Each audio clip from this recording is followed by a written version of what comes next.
Latin and Asian owners of small businesses are reacting to the boycott. Y'all know the boycott of what's going on. The black community is boycotting Asian-owned businesses, and people are they just can't get enough of this subject. So let's just keep going and watch, see what's going on right now in today's world. What did we do? I just got off work really, really late. I was gonna get Chinese food. All the restaurants of Chinese food are closed. What do we do? So I'm Not closed. What? Houston, Texas, door dashing, and I'm happening to pick an order up from Jersey Mike's, and this Nom Nom Noodles is right next to me. Let's see. Oh, this hoe goes down. Ooh, Jesus. Y'all stand on business? To the Asian community, the ones that don't stand behind black people and what we're doing when we call this boycott on y'all asses. Y'all are about to be target. We are about to turn y'all into target. This is not a trend. This is an indefinite boycott, okay? This is an indefinite boycott. We did a boycott for 30 days on Target, and we never looked back. After 30 days, something becomes a habit. It no longer is just like a trend. And it's kind of funny how a lot of Asians get on the internet and talk about we're being racist towards them because we're taking our dollars back and putting it in circulation in our own community. Wow. Y'all have set up shop in our communities for years. And some of y'all, but not all of y'all, have been racist towards us. Don't y'all keep y'all dollars in circulation? Don't y'all send money back home? Don't y'all get shit from home and sell it to us and keep that shit in circulation? So why the fuck can't we? And I'm sorry for the Asians that do support black communities getting caught up in this shit, but we gotta do what we gotta do. But for the ones that just out here talking dumb shit like those two folks that just now erase their fucking platforms completely, baby, we saw y'all. And we gonna remember that. And if you want to talk about racist, let's talk about one of y'all burning a cross in the middle of Grant Park. I don't hear the ones that are against this boycott talking about that. But on another note, black people keep sharing each other's establishments and businesses because I'm loving the black solidarity. Oh, we boycotting Asian businesses, but you still buying your stuff from China. Shut up. The difference between the manufacturers over there in China and the businesses over here in the U.S. is that the manufacturers in China actually understand the value of the black dollar. So they're going to do whatever it takes to maintain our business. The businesses over here, however, feel like we need them more than they need us, which is the other way around because we can cut the middleman all together and go straight to the plug. We really... Y'all stop. Y'all about to make for real. Like, I just finished work. It's 6:56. I just finished. The phone been ringing off the hook non-stop. Non-stop. We need another nail tech. Just know we need another nail tech. If y'all know any black nail techs in the city of New Orleans that's looking for a job, looking for a nail home, send them my way, please. Please. Dude. Wow, that is awesome, man. Shout out to the nail tech in New Orleans, man, because it's happening, man. But you gotta live life the way it is. Like she said, it's supposed to be happening for 30 days. It's going on, man. People are coming, the Asian community is really feeling some heat right now. They're feeling the pressure right now. And so if y'all are really gonna make this a habit, of course, it takes like 30 days. You know what they say? It takes 30 days to build a habit. You get what I'm saying? But life is good. Shout out to all the other small owners in the black community that are getting, I guess you can say, a renaissance to their dream, their small business dream. Good for you guys. To see the happiness and momentum in doing Black American group economics. And I want you to also see that she's ready to hire a new nail salon or nail artist, right? See, this is what happens when we start doing our own group economics. What happens is the salon or business go from 1 employee to 4 employees, 4 employees to 5 employees, 5 employees to 20 employees. That's 20 people with a salary income, right? Which means more money within the community. More money within the community means less poverty. Less poverty means less crime is what I'm trying to say. So this is going to be a snowball effect is what I'm trying to say, right? By shopping at Black American-owned business and making sure we redirect. Again, we're not doing anything outside of what we already spending. We're not spending outside of what we already doing anything what we already doing. What we're saying is we are shopping at Black American-owned businesses and redirecting our money to our business and our business specifically, 85% of our average monthly income into our business specifically, and 15% into other communities is what we're saying, right? Because it's not about shutting people out. And just to show you how powerful our spending power is, it only took 9%, family, listen to me. It took 9% to economically destroy Target. It took 9% to have an economic catastrophic destruction of Target is what I'm trying to say. Imagine 85% of our average monthly income, $1.9 to $2.6 trillion in GDP, going back into our community. Just 1 million. All it takes is 1 million, not 50 million of us, 1 million to put just 500 back into our community, just $500 back in our communities. That's $6 billion a year. Imagine all of us on coal putting that money back in our community. All together, 85% of our average monthly income going into our communities. It's gonna look like Dubai on steroids. The black community is gonna look like Dubai on steroids, family. People are gonna be trying to say, you know what, I want to go with the Black Americans to that Black American community with all them Lambos and the big houses and lots and lands and everything. That's how it's gonna look, Dubai on steroids. So again, I want y'all to understand it's not about hating nobody else. People gonna paint it like that because they know this is economic destruction for them, because the whole bottom of the totem pole is only because we walk into their communities and spending with them and they extracting on 1.9 and 2.6 trillion dollars to their respective country. That's what that is. But the moment we do our own, that's gonna flip in 24 hours and they know it. So they're trying to hit you with the xenophobic, jealousy, hatred, and all these boogeyman words to gaslight you because they know it's economic destruction. That's what it is. So again, 8515 program, link in bio. Make sure y'all check that out. This is exciting for me. Let's keep that momentum going. I'm living 8515 program. Go check out my page. You see me shopping at Black American Business all day. So I'm not just talking about it. I'm doing it for real. Or if you're a Black owner of a beauty supply, maybe now is your time to shine. Right now, we are shifting our dollars across our community, and I have some advice for how our businesses can capitalize on this moment. Ensure that when people Google you or search for you across any of these platforms, they know where to find you, they know what hours you're open, and they know how to contact you. Particularly, I really believe this is a time to shine for the Black-owned beauty salons. Not only is it an opportunity for us to shift our dollars to where we come, I also think those of you who own Black beauty industry who specialize in hair, now is an opportunity for you to sell Black-owned products inside of your salon. Cannot understand Asian American history without understanding Black history. And the sooner you understand why, the sooner you'll stop being a fucking tool. So there's actually... There's a lot of videos that I watched that really didn't break down this guy, blind reaction here is about to get into some of the history, and I hope it's good.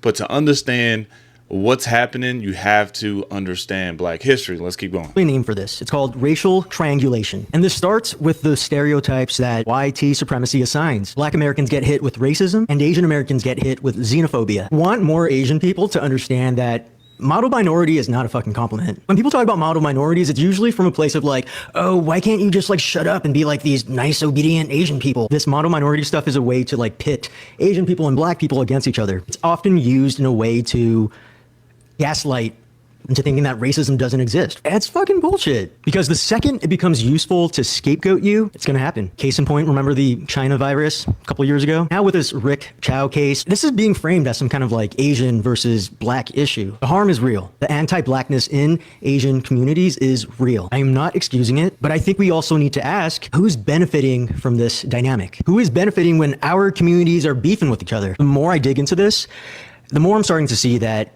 it's not random, it's systemic. And I'm gonna speak directly to my fellow Asian Americans. If you believe that, oh, maybe if I just obey the status quo and be a good boy, I'll be accepted. No, stop being a fucking tool. Conditional acceptance is not acceptance. It's the amount of people that are just figuring out. Wow, that was powerful, man. That was racial triangulation.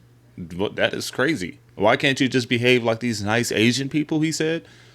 Dude, when I think about it, wow, like you don't see really people out of line. Like you don't see Asian people getting arrested. You don't see Asian people in the supermarket going up. Like it's because they have that quote unquote model minority thing going on, and it's basically like, hey, you need to go and be on your best behavior, and most of it is just because so you can get acceptance into the white communities, and that's crazy. Like, why I have to behave so the white people, the majority, can like me? Like, well, I have to do this so the majority like me? Like, man, at the end of the day, it's two groups of minorities, and they're supposed to be benefiting from each other and each other's business in a way that they should understand one another and what they're going through, or some sort of, hey, I know what it's like.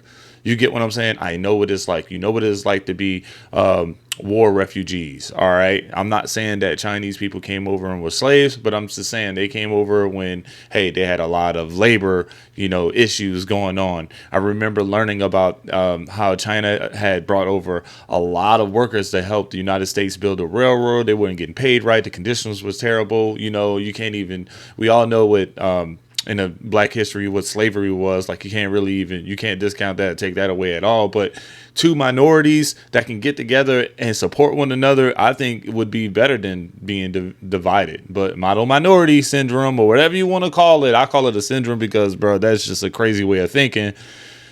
Kind of a sickness. Like, hey, I just need to be on my best behavior to get accepted by these white people is a crazy way of thinking. That Black people have decided collectively, for the most part, to boycott Asian establishments. Y'all didn't know? I'm sorry. And I know a lot of people are like, oh my God, well, it was just one Asian. It doesn't mean that all of them are like that. No, it doesn't. It doesn't. It really doesn't. However, yeah, we move in packs. We move collectively as a group to prove a point. To prove a point. And so then people are like, that's why there's all of this division. It creates division. It creates division. Well, they have been collectively trying to divide us for the longest. So we're gonna remove ourselves. We're gonna remove our money, our black dollars. See, Target figured it out, and they're still struggling, right? And then the Caucasians and the Alabaster disasters were like, yeah, we don't like Target either, right? And that's where change happens. That's where change happens, because it also forces those other businesses and the Asian businesses to look and step outside of themselves to see if there is any, and there is, and that's the reality of it. So now I won't talk about the fact that my nail tech is African American and has been for a very long time. I'm aware of disparities, and I have discernment. I just have discernment about the people around me and the people that I want around me. So, yeah. I just surprised myself. So recently, all I've been doing is blocking people who come off as fake and just can't tell the truth or handle the truth. That's all I've been doing is blocking them. Especially ever since Child got off with murder when it came down to taking the life of Cyrus. Okay, that really irritated me, and it really irritated me listening to all the nonsense. Okay. And the performative things people were saying. And so, real recognize real. And so, you just as soon as you hear the first part of a video, you just block. And I was really going around blocking many Asian people when they started talking about it, because it just sounded like you just rehearsed something somebody else said, and you just rehearsed something somebody else said, and all you did was get that from somebody else and rehearsed it. And now you're just trying to perform, because Asians perform. And they're very good at it. Okay? That's how they have a billions of dollar industry of creating something called harmony in East Asia. Creating this fictitious harmony, okay, at their own expense, just to project something that's harmonious. Yeah, that's a $1 billion industry. So I do understand what it is for an Asian to get on the screen and just say something based off somebody else. It just seems like it's so rehearsed, okay? But this man right here. So right before I hit the block button, he just happened to say something. And I'm gonna let you hear it, because I actually followed him. Surprise, surprise. Because he just simply isn't afraid of the truth. And he's not talking to Black America. He's talking to his own people. I love when the Black community says, let's boycott Asian businesses. Please do. We'll get rid of the Chinese takeout, the dry cleaners, the laundromat. It is so damn ironic of you to bring up Chinese restaurants and dry cleaners and laundromats, because we didn't choose those jobs. We were actually forced into them due to the anti-Asian laws created by white Americans and white European immigrants. And the only reason why those businesses survived was largely because of the support of Black people. But a lot of you bootlickers don't know your history. And for that, I'm going to have to take you to school. Domain expansion. Infinite TED Talk. What's up, everyone? My name is Rainier, and this is the true history of boycotting Asian businesses. You see, before Chinese restaurants and gas stations and beauty supply stores, the first Chinese migrants were actually in America in the 1800s during the California Gold Rush, and then to build the Transcontinental Railroad across the West Coast. But when the gold ran out and the final train tracks were laid, the American economy fell into a depression, and poor white Americans and European immigrants started to feel threatened by Chinese labor. And so what do? They joined anti-coolie clubs, and they advocated for anti-coolie laws that would limit the opportunities of Chinese laborers and tax anybody who hired Chinese workers. The racism was so bad that Chinese people were hunted down in the neighborhoods, beaten up by mobs of white men, or just straight up lynched in the streets. This violence is a big reason why Chinatowns were created in the first place. They are ghettos. They are safe spaces where Chinese people could set up shop and live together. But because of these anti-coolie laws, the only businesses that they could set up and get financing for were restaurants, grocery stores, and laundromats. A side note, so you should definitely watch the Warrior series, because it's based on the writings of Bruce Lee, and it's set in the 1870s during all this anti-Asian racism. But even though Black people were fighting their own freedoms at the time, they still took the initiative to speak up for Asians. And in 1869, the great Frederick Douglass gave the Composite Nation speech, where he said, "Let the Chinaman come. He will help to augment the national wealth. He will help to develop our boundless resources. He will help to pay off our national debt. He will help to lighten the burden of our national taxation. He will give us the benefit of his skill as a manufacturer and as a tiller of the soil in which he is unsurpassed." Then in 1871, in Los Angeles, a mob of 500 white men robbed Chinese businesses and killed 19 Chinese immigrants. Hatred was so commonplace that companies would release advertisements to sell their laundry products using anti-Chinese racism. And then decades later, when the Hoover Company needed to sell washing machines, they published this ad over here depicting Chinese laundromat workers being displaced by automation. Now, if you watched Sinners, you probably remember the two Asian characters over here who ran a grocery store. And a lot of people were kind of confused why they were included, but that's because many Asians who left the West Coast due to a lack of work and racism, they fled to the South to work on sugar and cotton plantations. Many of those same Asians set up grocery stores in those Black neighborhoods, which means Black people were speaking up for Asians in the West Coast and putting dollars into our businesses in the American South. Fast forward to the 1980s, when Vincent Chin was bludgeoned to death with a baseball bat by two white men who thought that Vincent was Japanese. Ronald Ebens and Michael Nitz recently lost their job at the Chrysler factory, and they blamed the Japanese car market for destroying the American automotive industry. And so they killed Vincent Chin. And when the Asian community needed to seek justice, who showed up for us? Jesse Jackson. I can honestly keep going, but I'm going to end on this note.